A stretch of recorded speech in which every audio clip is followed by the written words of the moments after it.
30वां बाब। अपने लोगों के साथ खुदावंद के वादे। वो कलाम जो खुदावंद की तरफ से यर्मिया पर नाजिल हुआ। खुदावंद इस्राएल का खुदा यूं फरमाता है कि ये सब बातें जो मैंने तुझसे कही किताब में लिख, क्योंकि देख वो दिन आते हैं, खुदावंद फरमाता है, कि मैं अपनी कौम इस्राएल और यहूदा की असीरी को मौकूफ कराऊंगा।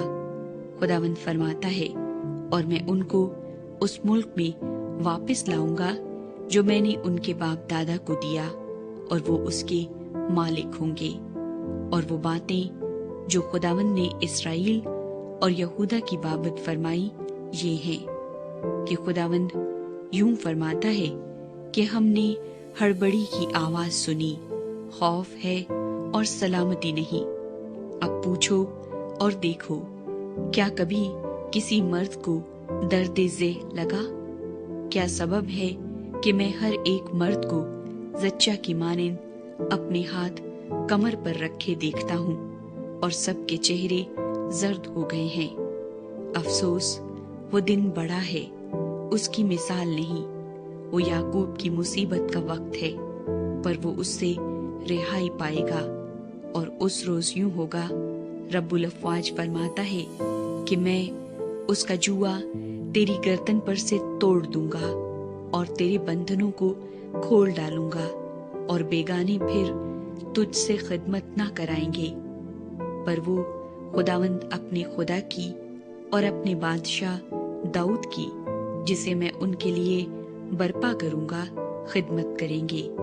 इसलिए ऐ मेरे खादिम याकूब, हरासा न हो, खुदावंद फरमाता है, और ऐ इस्राएल, घबरा न जा, क्योंकि देख मैं तुझे दूर से और तेरी औलाद को असीरी की सरजमीन से छुड़ाऊंगा, और याकूब वापस आएगा और आराम और राहत से रहेगा, और कोई उसे न डराएगा, क्योंकि मैं तेरे साथ हूँ, खुदावंद फरमाता है, ताकि तुझे बचाऊं।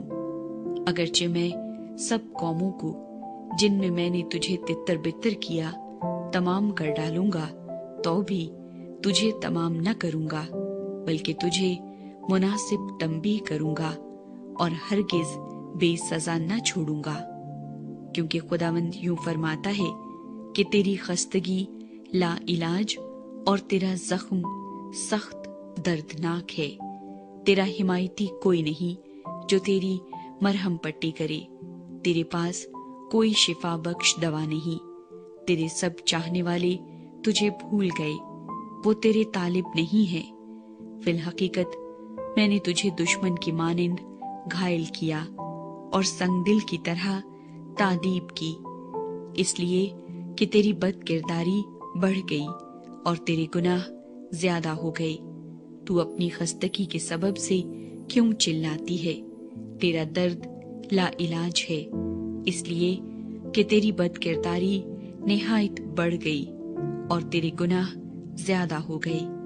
मैंने तुझसे ऐसा किया, तो भी वो सब जो तुझे निगलते हैं निगले जाएंगे, और तेरे सब दुश्मन असीरी में जाएंगे, और जो तुझे गारत करते हैं खुद गारत होंगे। और मैं उन सब को जो तुझे लूटते हैं लुटा दूंगा, क्योंकि मैं फिर तुझे तंदुरुस्ती और तेरे जख्मों से शिफा बख्शूंगा, खुदावंद फरमाता है। क्योंकि उन्होंने तेरा नाम मरदूदा रखा है, कि ये सय्यून है जिसे कोई नहीं पूछता।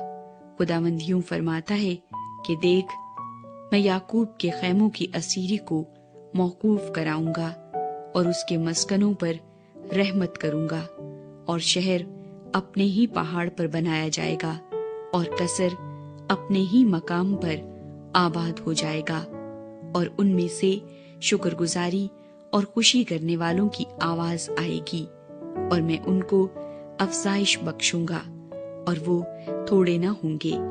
मैं उनको शौकत बख्शूंगा और वो हकीर न होंगे, और उनकी औलाद ऐसी होगी जैसी पहले थी, और उनकी जमात मेरे हजूर में कायम होगी, और मैं उन सबको जो उन पर जुल्म करी सजा दूंगा, और उनका हाकिम उन्हीं में से होगा और उनका फरमा रवा उन्हीं के दरमियान से पैदा होगा, और मैं उसे कुर्बत बख्शूंगा और वो मेरे नजदीक आएगा, क्योंकि कौन है जिसने ये जुर्रत की हो कि मेरे पास आए। खुदावंद फरमाता है, और तुम मेरे लोग होगे और मैं तुम्हारा खुदा हूंगा। देख, खुदावंद के कहरे शदीद की आंधी चलती है, ये तेज तूफान शरीरों के सर पर टूट पड़ेगा। जब तक ये सब कुछ ना हो ले और खुदावंद अपने दिल के मकसद पूरे ना कर ले, उसका कहरे शदीद मौकूफ ना होगा। तुम आखिरी दिनों में इसे समझोगे। 31वां बाब, इसराइल की वतन वापसी। खुदावंद फरमाता है, मैं उस वक्त इसराइल के सब घरानों का खुदा हूंगा और वो मेरे लोग होंगे। खुदावंद यूं फरमाता है कि इसराइल में से जो लोग तलवार से बचे, जब वो राहत की तलाश में गए तो बियाबान में मकबूल ठहरे। खुदावंद कदीम से मुझ पर जाहिर हुआ और कहा कि मैंने तुझसे अब्दी मोहब्बत रखी, इसीलिए मैंने अपनी शफकत तुझ पर बढ़ाई। आए इसराइल की कंवारी, मैं तुझे फिर आबाद करूंगा और तू आबाद हो जाएगी। तू फिर दफ उठाकर आरास्ता होगी और खुशी करने वालों के नाच में शामिल होने को निकलेगी। तू फिर सामरिया के पहाड़ों पर ताकिस्तान लगाएगी। बाग लगाने वाले लगाएंगे और उसका फल खाएंगे, क्योंकि एक दिन आएगा कि इफ्राइम की पहाड़ियों पर निगहबान पुकारेंगे कि उठो, हम सयून पर खुदावंद अपने खुदा के हजूर चलें। क्योंकि खुदावंद यूं फरमाता है कि याकूब के लिए खुशी से गाओ और कौमों की सरताज के लिए ललकारो, मनादी करो, हम्द करो और कहो, आए खुदावंद अपने लोगों को यानी इसराइल के बकिए को बचा। देखो, मैं शमाली मुल्क से उनको लाऊंगा और जमीन की सरहदों से उनको जमा करूंगा, और उनमें अंधे और लंगड़े और हामिला और जच्चा सब होंगे। उनकी बड़ी जमात यहाँ वापस आएगी। वो रोते और मुनाजात करते हुए आएंगे। मैं उनकी राहबरी करूंगा। मैं उनको पानी की नदियों की तरफ राह रास्त पर चलाऊंगा, जिसमें वो ठोकर न खाएंगे। क्योंकि मैं इसराइल का बाप हूं और इफ्राइम मेरा पहला उठा है। आए कौमों, खुदावंद का कलाम सुनो और दूर के जजीरों में मनादी करो और कहो कि जिसने इसराइल को तितर बितर किया, वही उसे जमा करेगा और उसकी ऐसी निगहबानी करेगा जैसी गडरिया अपने गले की। क्योंकि खुदावंद ने याकूब का फिदिया दिया है और उसे उसके हाथ से जो उससे जोरावर था रिहाई बख्शी है। पस वो आएंगे और सयून की चोटी पर गाएंगे और खुदावंद की नेमतों यानी अनाज और मैं और तेल और गाय बैल के और भेड़ बकरी के बच्चों की तरफ इकट्ठे रवां होंगे, और उनकी जान सैराब बाग की मानिंद होगी और वो फिर कभी गमजदा ना होंगे। उस वक्त कंवारियां और पीरो जवां खुशी से रक्स करेंगे, क्योंकि मैं उनके गम को खुशी से बदल दूंगा और उनको तसल्ली देकर गम के बाद शादमान करूंगा। और मैं काहिनों की जान को चिकनाई से सेर करूंगा और मेरे लोग मेरी नेमतों से आसूदा होंगे, खुदावंद फरमाता है। इसराइल पर खुदावंद की रहमत। खुदावंद यूं फरमाता है कि रामा में एक आवाज सुनाई दी, नोहा और जार जार रोना। राखिल अपने बच्चों को रो रही है। वो अपने बच्चों की बाबत तसल्ली पजीर नहीं होती, क्योंकि वो नहीं है। खुदावंद यूं फरमाता है कि अपनी जारी की आवाज को रोक और अपनी आंखों को आंसुओं से बाज रख, क्योंकि तेरी मेहनत के लिए अजर है। खुदावंद फरमाता है, और वो दुश्मन के मुल्क से वापस आएंगे।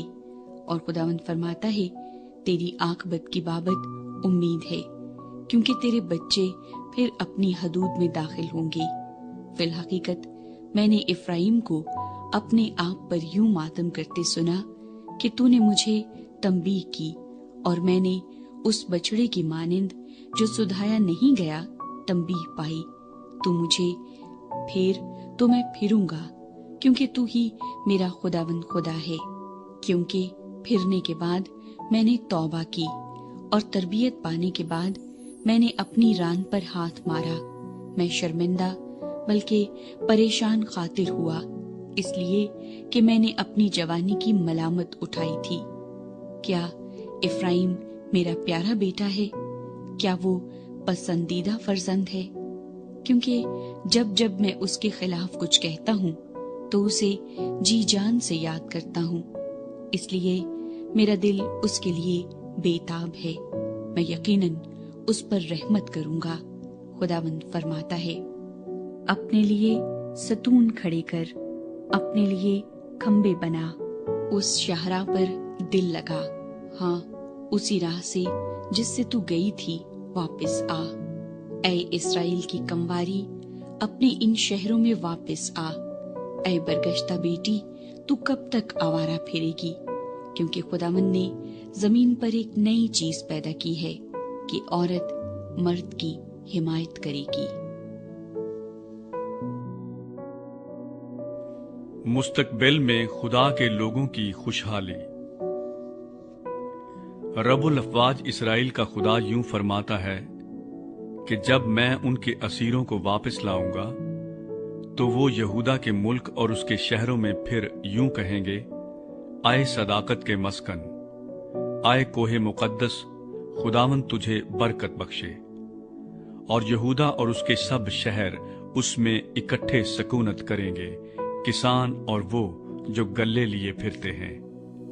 क्योंकि मैंने थकी जान को आसूदा और हर गमगीन रूह को सैर किया है। अब मैंने बेदार होकर निगाह की और मेरी नींद मेरे लिए मीठी थी। देखो वो दिन आते हैं, खुदावंद फरमाता है, जब मैं इस्राएल के घर में और यहूदा के घर में इंसान का बीज और हैवान का बीज बोऊंगा। और खुदावंद फरमाता है, जिस तरह मैंने उनकी घात में बैठकर उनको उखाड़ा और ढाया और गिराया और बर्बाद किया और दुख दिया, उसी तरह मैं निगहबानी करके उनको बनाऊंगा और लगाऊंगा।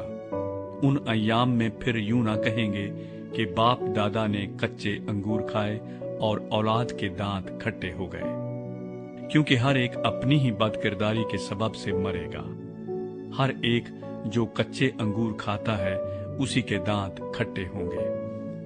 देख वो दिन आते हैं, खुदावंद फरमाता है, जब मैं इस्राएल के घराने और यहूदा के घराने के साथ नया अहद बांधूंगा, उस अहद के मुताबिक नहीं जो मैंने उनके बाप दादा से किया जब मैंने उनकी दस्तगीरी की ताकि उनको मुल्क मिस्र से निकाल लाऊं, और उन्होंने मेरे उस अहद को तोड़ा, अगरचे मैं उनका मालिक था, खुदावंद फरमाता है।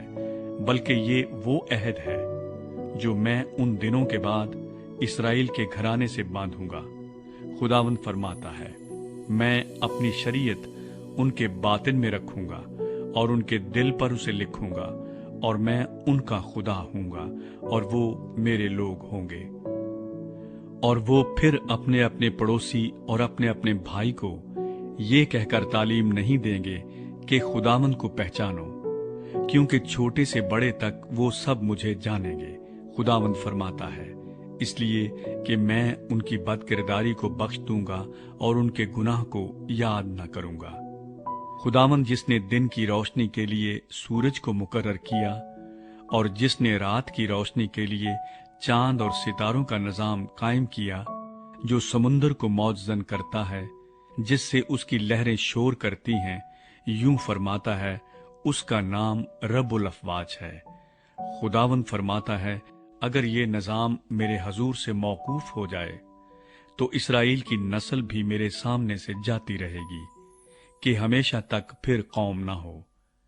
खुदावंद यूं फरमाता है कि अगर कोई ऊपर आसमान को नाप सके और नीचे जमीन की बुनियाद का पता लगा ले, तो मैं भी बनी इस्राएल को उनके सब अमाल के सबब से रद्द कर दूंगा, खुदावंद फरमाता है। देख वो दिन आते हैं, खुदावंद फरमाता है, कि ये शहर हनन एल के बुर्ज से कोने के फाटक तक खुदावंद के लिए तामीर किया जाएगा। और फिर जरीब सीधी कोहे जारीब पर से होती हुई जो आता को घेर लेगी, और लाशों और राख की तमाम वादी और सब खेत किदरून के नाले तक और घोड़े फाटक के कोने तक मशरक की तरफ खुदावंद के लिए मुकद्दस होंगे। फिर वो हमेशा तक ना कभी उखाड़ा ना गिराया जाएगा।